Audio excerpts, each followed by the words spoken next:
G'day, welcome back to the channel now. A video for New Zealand drone and model aircraft flyers, because today is the 22nd of December 2025 and something important has happened today.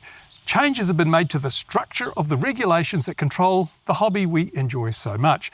Now, it's been over 10 years since any substantive changes were made to the regulations, and there's no real changes to the regulations, but the way they're structured is altered, and that has placed an increased burden on people to learn and understand and memorise the rules as if it wasn't bad enough already.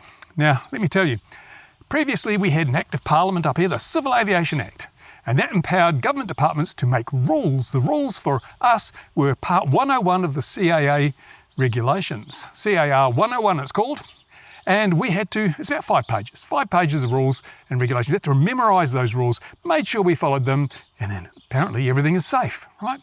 Now, the changes that have been made and come into effect today means that we still have our Act of Parliament, we still have Part 101, but now we have a new bit called a transport instrument. And the Part 101 now refers to the transport instrument. Part 101 is 5 pages, transport instrument is 5 pages, so the number of rules and regulations you have to remember has doubled overnight. Yep, isn't that great? But wait, there's more, because as well as these extra pages of rules and regulations, they've added 19 pages of advisory. An advisory is not a rule, but it explains how the rules work and gives you advice on how to comply with the rules. So now we've gone from having 5 pages to 29 pages. Yeah, that seems to be a good idea, but wait, the real problem is that craft like this is a 20-gram tiny whoop with fully enclosed propellers. I mean, it's a choking hazard maybe. Might get caught, if you had hair, it could get caught in your hair, but it is not a threat to man, beast, nor property. However, here in New Zealand, our Civil Aviation Authority regulates these exactly the same rules apply to this as a drone that weighs 1,000 times as much. That's right, the rules in New Zealand apply to everything up to 25 kilograms. 25 kilograms, so 1,000 times 20 grams is 20 kilos. So exactly the same rules apply. Now, in a risk-based regulatory environment, that is akin to saying, this is just as dangerous as that 20 kilogram gas-powered fixed-wing RC model aircraft or a DJI agricultural drone with big flesh-cleaving props. Yeah, they're all the same risk, which obviously we know is not true, and even CAA knows that's no longer true. So they say they have risk-based enforcement, which is even worse. What they're saying is the rules apply to everything the same, but we'll enforce them based on the risks involved. So let me put this another way. What they're saying is, we've made a whole lot of rules, but if it's safe to do so, you can break them. We won't worry about it. That's not a good look, is it? I mean, basically they're saying, you can break the rules with impunity as long as we agree, but whether they agree or not could leave you in hot water. You might think, what I'm doing is perfectly safe. I'm going to break this rule because it's not affecting safety, and CAA may disagree and you find yourself with a stiff fine or worse. So there's so much uncertainty in this. It's not like, for example, we have risk-based regulation on our roads. If you're driving down the road, the open speed limit in New Zealand is 100 kilometres an hour. If you drive along at 105, you will get a speeding ticket if you're caught. No ifs, buts and maybes. No, you can't say, but the road was perfectly sound and the weather was fine and there was not another car in sight, so it was safe. No, that won't count. Sorry, that's the rule. You broke it, you get a ticket. However, with drone rules, you can argue that, what I did was safe, but you can guarantee that CAA will err on the side of caution, and it's unlikely, unless it's really, really safe, that you will avoid getting prosecuted or pinged or fined or whatever. Now, proof of this is in the fact that I've flown this very drone around my own little house, FPV, no spotter, breaking all the rules, Part 209, when you're flying, you may not fly beyond visual line of sight. When you're flying FPV, you must have a visual observer. I flew beyond visual line of sight without a visual observer. I challenged the Civil Aviation Authority to prosecute me, and they said, no, it's not in the public interest. So they were saying, we enforce the rules based on risk, and we determined that what you were doing wasn't risky, therefore we're not going to prosecute you or fine you for breaking that rule, because no harm was done, no risk was created. And I don't know that I totally agree with that way of doing rules, because as I say, the uncertainty is great. What if I'd flown a craft that was 10 times this, 250 grams?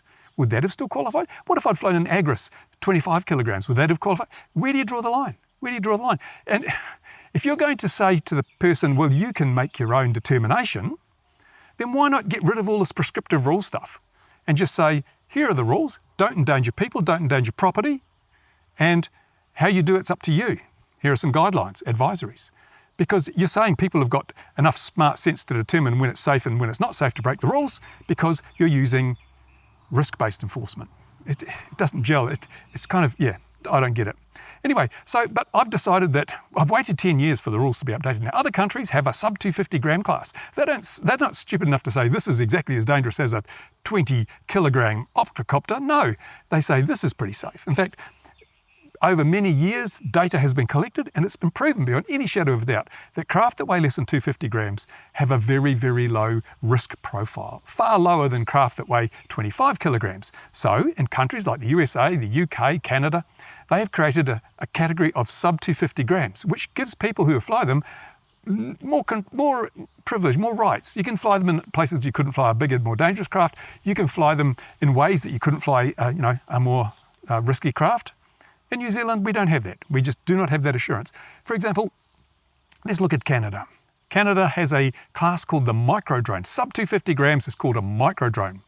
Here in New Zealand, we've got nearly 30 pages of rules and advisories now for something like this, 30 pages of rules and advisories. If you're a kid flying one of these in your backyard, you need better read those 30 pages and remember them. But in Canada, they've said, well, these things, choking hazard at the worst, they're not really dangerous. And after many years of analysing the data, they confirm, not dangerous, we were right. So they say in Canada, you don't need 30 pages, right? You need just one page. One page is enough for something like this. And in fact, if we go to the Transport Canada website and have a look, you'll see that they have just one page. And on that page, they have just 3 rules, only 3 rules. One says, do not endanger people and property. Well, that's pretty damn simple, isn't it? The other one says, don't fly where you're not supposed to, which is emergency areas and things like that, where there could be rescue helicopters or first responder drones. And the third one is, if you're going to fly over areas with a high density of crowds beneath you, then you must get permission. So they call it an advertised event. If you want to fly over like a music event or music concert or a sporting event or something like that, you must apply for a SCO, Special Flight Operating Certificate. And so those are the 3 rules. 3 damn rules. They're not going to micromanage you, because something like this really doesn't need micromanaging. It's not dangerous. It doesn't matter what you try and do with this. You're not going to hurt anybody, right? So they give you 3 really simple rules. And then they give you 1 paragraph of bullet point advisories, which are just simply ways that it's advice on how to make sure you comply with those 3 rules, how you don't endanger people. Simple, one of the example advisories is, don't fly over 400 feet, because there's aircraft up there. And if you want to avoid endangering aviation, you don't want to get up there with those aircraft. Now, the interesting thing in the Canadian rules is the limit of 400 feet is not a rule, it's an advisory. So you can fly over 400 feet when it is safe to do so. And there are occasions when it's safe to do so. Likewise, they say don't fly beyond visual line of sight, but it's not a rule, it's an advisory. Just as when I fly this around my house FPV without a spotter, I can very safely fly beyond visual line of sight and fly FPV without a spotter, because there's no intrinsic risk associated with this. So it's not a rule, it's just good advice. And that's why I have this t-shirt, because this is the basis, this is the foundation of safety. Certainly in New Zealand, where we have risk-based enforcement, CAA agrees with this, because they're saying if you break the rules and it's just a technical breach, we're not going to prosecute you. So, rules are for the guidance of wise men and the obedience of fools. The people who rely on the rules to keep them safe are fools. If you use the rules as a crutch, you are a fool, because rules cannot cover every possibility. And rules are made by a man sitting behind a desk with a pile of papers, big mug of coffee and a pile of biscuits, right? He's not aware of every single risk factor on the day, on the spot. He's not aware of the mitigations you may have put in place to manage those risks. So he can't accurately determine whether something's safe or not. Only you, the person there on the day, on the spot, aware of all the factors, only you can make the determination, am I going to endanger somebody? Am I going to endanger property? And if the answer to either of those questions is yes or maybe, then you don't fly. It's as simple as that. And I've been teaching this, preaching this safety thing for many, many, many years. And I think I come from a position of authority, because I've been doing this for over 65 years. Never hurt anybody, never broken anybody else's stuff. I must be doing something right. It's not just luck. In 65 years, it's not just luck, right? So that's what I do. I preach the safety thing. And CAA don't. Because one of the other problems we have is that because we don't have a sub 250 gram class where you get benefits from going to a smaller, lighter craft, people are less likely to buy a smaller, lighter craft. Little sub-250 craft are more affected by wind and environment, and they sometimes have less capabilities than a bigger, heavier, more risky craft. So sometimes people say, oh, just buy the bigger one. There's no difference. The rules are the same, so just buy the bigger one. Which means that when they're flying that craft, its intrinsic risk is higher. The people are less safe. The airspace is less safe. People on the ground are less safe because it's intrinsically more risky. Overseas, other countries have said, well, if we give the sub-250 gram class some special privilege, it will encourage people to fly smaller, lighter, safer craft. And the more people that fly smaller, lighter, safer craft rather than heavy, big ones, the safer everybody is. So it is a safety measure. It encourages people to do things from the basis of safety, not convenience. And it's working. I mean, the DJI Mini has been a worldwide success because people know that don't have to have remote ID in most places, that they can, in the UK, you can fly virtually anywhere that isn't restricted. You can fly as close as you like to people, all that sort of stuff, things that you can't do with a bigger drone. And in Canada, well, there's only 3 rules in Canada, and they're pretty simple, and everything else is advisory. So why would you not buy a 250 gram or sub-250 craft instead of something bigger and less safe? New Zealand CAA haven't worked that one out. They haven't quite got that one yet. After 10 damn years, and after years and years of hard evidence showing in Canada, no one's been killed, no one's been seriously injured, and no property's been damaged to any extent by letting people get away with just 3 rules and a paragraph of advisories for these intrinsically very safe craft. So I had enough waiting for CAA in New Zealand. I thought, oh, come this change of the new Aviation Act, we'll get some real change, some positive progressive movement in the New Zealand rules. They'll start recognising the intrinsic safety of these smaller class. We'll move from a risk-based enforcement to a risk-based regulation. No, it's not happening. It's not happening. Nothing has changed. It's terrible. So I am going to the Regulations Review Committee. It's a parliamentary body, so it's a part of government. I'm going to the government, and I'm going to put all these points to the government and say, look, New Zealand is just lagged way behind. Civil aviation hasn't got their finger out of their backside. They haven't updated the rules in over a decade, and as a result, we are suffering from a safety perspective. People are buying bigger drones than we'd like them to buy, which means they're operating more risky craft, which reduces overall safety. We are unreasonably penalising the operators of very small craft that have virtually no risk factor associated with them because CAA is too lazy to produce risk-based regulation. We have risk-based enforcement, which basically teaches children it's okay to break the rules if you think you're going to be safe when you do it, which is not what we want. What will they do next? Go speeding at 160k on the open highway because, there's a rule that says I shouldn't, but it's safe to do so. No, we have to be more consistent in the way we handle regulation and the way we enforce regulation. So I will go to Parliament. I will lobby them to force the Civil Aviation Authority to introduce a sub-250 gram class which has far less regulation than the 30 pages of regulation and advisory currently in place for these little craft. I will point them to Canada and the track record of this regulation that Canada has in producing a totally safe environment for people flying these craft. And I will try and make sure that we get the same thing here in New Zealand. I've given up waiting for CAA to take the initiative. They're not. They're dragging the chain. And this is something that the New Zealand National Model Flying Body should be doing. They should be protecting the hobby and providing us with a haven, a safe haven, sub-250, where we can come and enjoy freedoms that we don't otherwise have. But instead, they've decided to go the other route of striking a deal with the Civil Aviation Authority that protects their members and only their members from the excesses of the Part 101 regulations. That was their choice. Members must have supported it, so I guess you can't criticise them. But if we look at the figures, on AirShare, our website in New Zealand where people are invited to go and register themselves and their flights, there are, I think, 20,000 members who have registered on AirShare, 20,000 people flying drones and model aircraft in New Zealand. I think Model Flying New Zealand has a little over 2,000 members.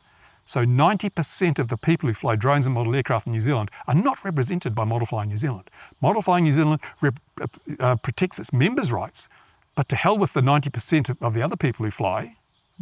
So I'm going to protect the rights of the other people. I'm going to make this representation to Parliament and see if we can get some sensible regulation brought into New Zealand very soon. Because now CAA have admitted they've changed, or the government's admitted they've changed the structure of the regulation so they can make more rapid changes down here at the transport instrument level. So there's no excuse for not introducing the sub-250 gram class very, very quickly in the name of safety.